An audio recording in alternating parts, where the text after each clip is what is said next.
Je m'appelle Élodie Mijal et j'ai joué la petite fleur triste et la baleine de parapluie donc dans Émilie Joly. Élodie, c'est un peu, je dirais, la distribution qui nous a laissé un peu sur notre faim, dans le sens où on aurait voulu lui donner plus. Mais voilà, il n'y avait pas de rôle qui le permettait. Je dirais, on avait déjà distribué un peu ce qu'on avait besoin et on voulait absolument la garder aussi. Et donc, c'est quelqu'un qui chante bien, qui a une belle prestance sur scène.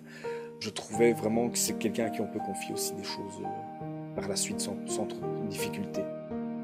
J'ai pris des cours de théâtre d'abord à l'Académie de musique de Braine-l'Alleud.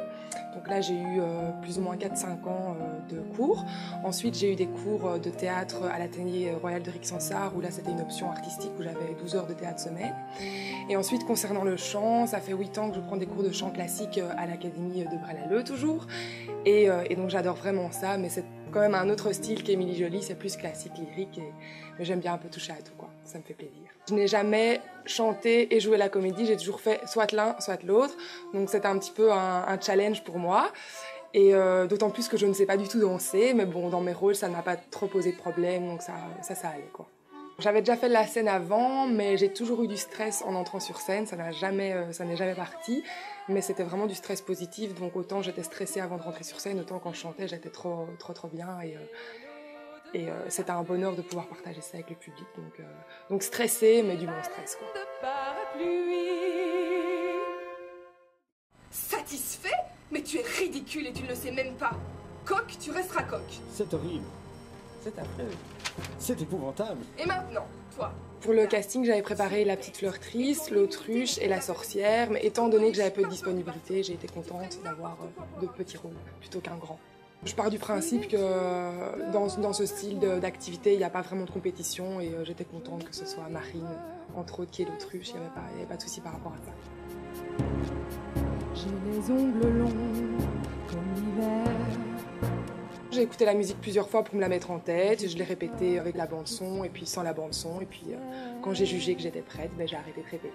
J'habite au château des fantômes. J'ai directement été mise à l'aise par le metteur en scène, par la direction artistique, et donc ça, franchement, chapeau. Enfin, j'avais vraiment peur parce que je me suis dit, ouais, j'espère qu'ils vont pas trop me juger, etc.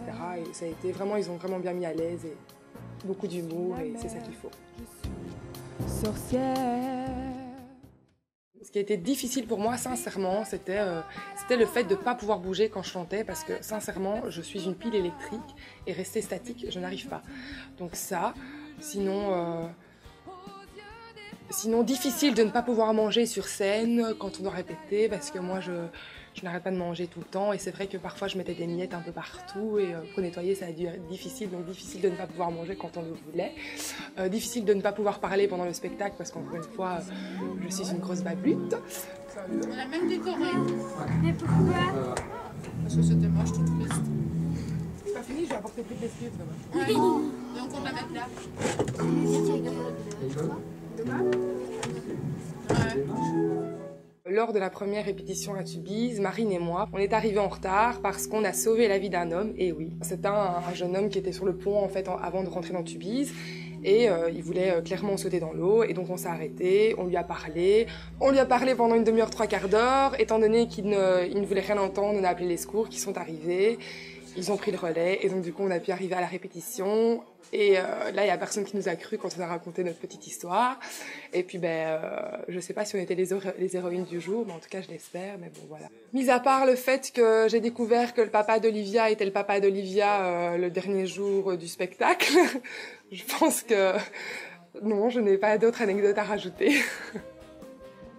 Je l'ai vraiment vécu comme une expérience que j'en retiendrai que des bons souvenirs, et je conseille à tout le monde de vivre au moins une fois ça, parce que c'est avant tout une expérience artistique, mais aussi une aventure humaine, et c'est génial.